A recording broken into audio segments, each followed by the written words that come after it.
নমস্কার বন্ধুরা, সবাইকে প্রথমেই জানিয়ে নিই শুভ নববর্ষ, হ্যাপি নিউ ইয়ার। এসে গেছে 2024। তো সবাই এখন জানতে চাইছে তাদের 2024 কীরকম কাটবে। তো হস্তরেখার মাধ্যমে কি করে জানবো? অ্যাস্ট্রোলজির মাধ্যমে জানা যায়, নিউমারোলজির মাধ্যমে জানা যায়, ট্যারট রিডিংয়ের মাধ্যমে জানা যায়, হস্তরেখার মাধ্যমেও কি জানা যায়? সেটা তাহলে আজকে একটুখানি জেনে নিই। প্রথমেই একটু গ্রহ সম্পর্কে পরিচিতি থাকতে হবে। 2024 আদতে কিন্তু নিউমারোলজির মাধ্যমে কিন্তু এই বছরটা হচ্ছে স্যাটার্নের বছর, শনির বছর। তো স্যাটার্নের বছর, স্যাটার্ন আমাদেরকে কি দেয় সেটা একটু জানতে হবে। কি দেয় আমরা যদি বহুদিন ধরে পরিশ্রম করি কোনো কিছুর জন্য, কোনো অ্যাচিভমেন্টের জন্য, তো সেই অ্যাচিভমেন্ট যে কোনো দিক থেকে তোমাকে এনে দেবে স্যাটার্ন।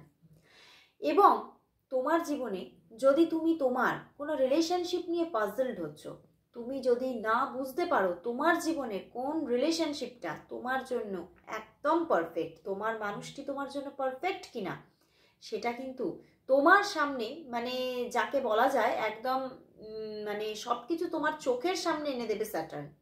যে কোনটা ঠিক কোনটা ভুল, তোমার রিলেশনশিপ তোমার জন্য সঠিক কিনা, সেই মানুষটি সঠিক কিনা, সবটা তোমাকে বুঝিয়ে দেবে। যদি কোনো ভুল রিলেশনশিপে থাকো তাহলে সেটা কিন্তু তোমার জীবন থেকে সরিয়ে নিয়ে গিয়ে তোমাকে স্বচ্ছ করে তুলবে। এবং তোমার জীবনে যদি পারফেক্ট রিলেশনশিপ এসে থাকে বাট তুমি যদি তার কাছ থেকে কমিটমেন্ট পেতে পারছো না, সেই জায়গা থেকে কিন্তু তুমি এই রিলেশনশিপেই এই বছরে কমিটমেন্ট পাবে। তো আর অ্যাচিভমেন্ট তো আসবে। যারা অনেক দিন ধরে হয়তো সরকারি চাকরির জন্য বা খুব বড় সড়ো কোনো বিজনেস গ্রো আপ করার জন্য তোমরা চেষ্টা করছো, সেই রকম জায়গায় তো ফলাফল তোমরা পাবেই। তো তাহলে এবারে দেখে নি হস্তরেখার মাধ্যমে কি করে জানবো। প্রথমে জানতে হবে আমাদের হাতের স্যাটার্নের স্থান কোনটা। তো এই যে আমাদের হাতের স্যাটার্নের স্থান তাহলে কোনটা? এই যে মধ্যমা আঙুলের ঠিক নিচের যে এই যে স্থানটা, এই যে এইখান থেকে এই যে, বুঝতে পারছো, এই যে স্থানটা দাঁড়াও তো, এই যে স্থানটা, এইখান থেকে এই যে স্থানটা দেখতে পাচ্ছ, এই স্থানটা হচ্ছে স্যাটার্নের স্থান। তো এই স্থানটা তোমাদেরকে দেখতে হবে কি রকম ভাবে আছে তোমাদের হাতে খুব ফুলে আছে স্থানটা, নাকি খুব ঢুকে গেছে, নাকি প্লেন ভাবে চ্যাটালো অবস্থায় আছে, সেটা তোমাকে খুব ভালোভাবে জানতে হবে। তো তোমরা যদি দেখে থাকো যে তোমাদের হাতে শনির স্থান খুব ফোলা অবস্থায় আছে, সেটা কি হচ্ছে, শনি তোমাদের ওভার পাওয়ারে আছে।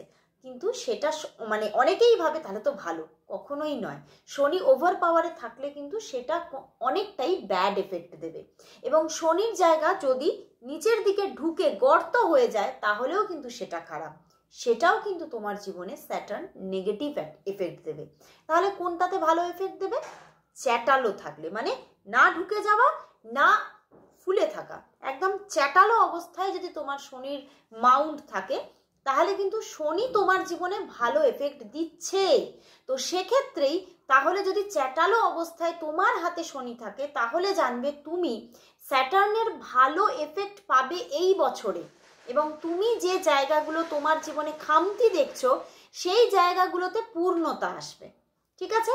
আর যদি দেখছো ওভার পাওয়ার ফুলে আছে বা ঢুকে আছে তাহলে জানবে স্যাটার্ন তোমাদের জীবনে কোনো ব্যাড এফেক্ট এই বছরে দিতে পারে।